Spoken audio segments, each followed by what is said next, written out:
So efforts are underway to put marijuana legalization initiative on the ballot in Arizona 2020. We've got a long storied history with marijuana in Arizona, which led to ultimately the citizens protection of initiatives, right? Citizen protected laws. While this remains a somewhat divisive topic, public support for recreational marijuana legalization continues to increase. What is your position on the decriminalization of marijuana or legalization of marijuana? Because those are two different things. And if there's no change in legislation during your time as MCO, if elected, would you prosecute marijuana-related offenses? And do you support expungement of prior convictions related to marijuana? Yeah, let me see if I can get all of that answered. I know, it's a lot. It is. So first things first, I was the very first person to declare in this race and say that I will no longer prosecute low-level marijuana offenses. It is the right thing to do. Arizona, as you probably know, still has marijuana as a felony. Everything from residue to a pound is a class 6 in our state. I am committed to no longer prosecuting those crimes, and the class 5, which is plants. Moreover, I am committed to dismissing every current case that is pending were I to be elected. Now, the problems in Arizona are still manifold, even if we get a prosecutor into this role who does not believe that smoking marijuana should be a crime. And that is that we still don't have an expungement statute in our state. So one of the things that the voter initiative does, and it's the Smart and Safe Marijuana Act, and there's rumblings of a second one, but one of the things that it does is it creates an expungement scheme, right, where those who have certain amounts of marijuana in their conviction past could actually get a real expungement and truly get that second chance that they deserve. So in that respect, the act is very appealing. Now, that being said, you know, I'm an attorney, so the answer to anything is sometimes probably. There's things that are probably going to be difficult within that act. First, it creates a new marijuana offense, which is misdemeanor possession. I don't think Arizonans want marijuana prosecuted at all, whether it be a felony or a misdemeanor. So I view that as potentially problematic. I also view the expungement process as potentially problematic. It provides an expungement under 2.5 ounces of marijuana. How do you prove that when you were convicted of an offense, it was for under 2.5 ounces of marijuana? It's not typically something that's listed in your... There's no statutory threshold on that in the crimes, right? Exactly. Right. So I view that as what might be a coming bureaucratic nightmare. That being said, it is a nice end route for the legislature and would create a voter-protected schema in Arizona that I think is mostly useful. On a previous conversation that you and I have had, I had brought up the marijuana legislation that was coming up, and you had taken some pretty strong positions on that you were not happy with that legislation.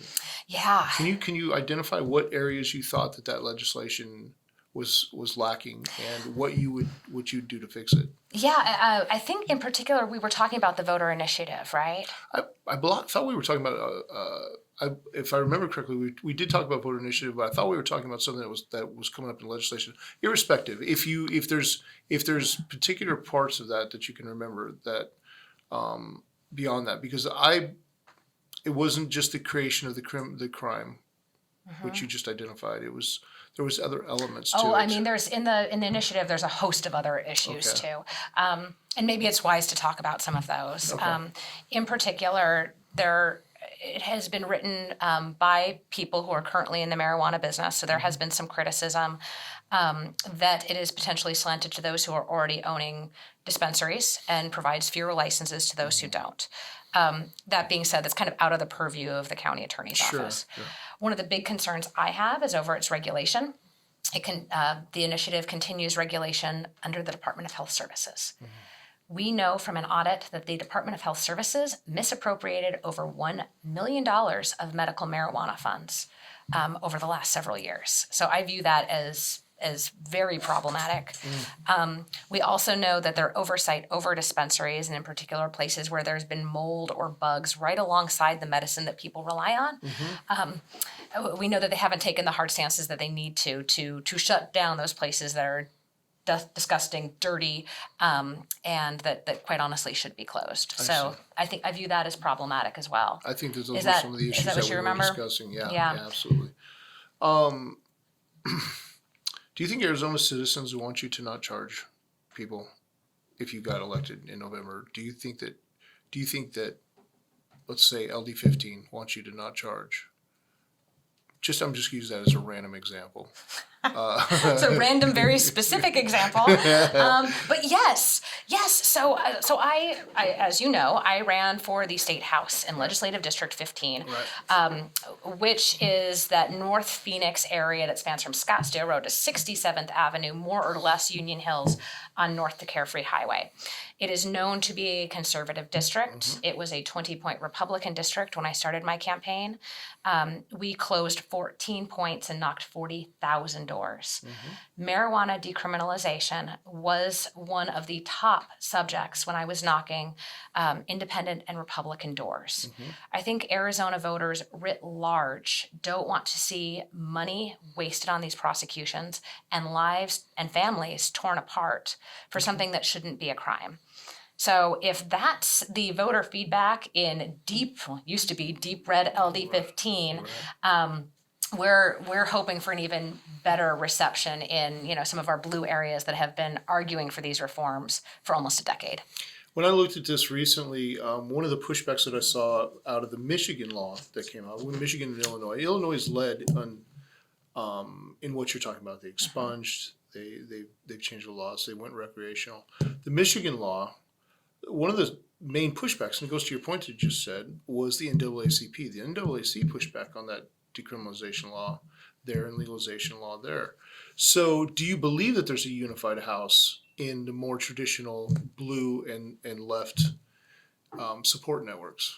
Well, I think it depends what we're talking about. If we're talking about decriminalization, I think we see wide-ranging support across all different communities. I mean, we've seen in particular how marijuana overcharging has decimated Black communities as well. Like that is well known and well documented. Recreational marijuana, as you know, is not necessarily something that this office can do, right? I can say I'm not going to prosecute, but I can't say, and here's your license to dispense. That is clearly a legislative role. So I think we're going to see a lot of support for it. I think the messaging on it needs to be carefully crafted because we know what's coming. We already see people in the county attorney's office retweeting old marijuana tropes that we know aren't true about marijuana leading to mental illness, about the dangerousness of marijuana compared to other offenses. And I just think we need to be so careful because we know that politicians for ages have used this lie. And it's the lie that the marijuana now is 10 times more powerful than the marijuana was a decade ago. Right. And what's shocking to me is that the public buys it some of the time. But if that's true, if the marijuana now is 10 times more powerful than it was a decade ago, and I heard Joe Biden saying it, that even a decade before that it was 10 times more powerful, and I heard politicians even before that say the same thing, then smoking one joint today would be the equivalent of smoking 10,000 joints in 1960. And it is such a big lie that we need to take people to task every time they tell it. Well, if you're going to do it with math, I think you're going to have a lot of success.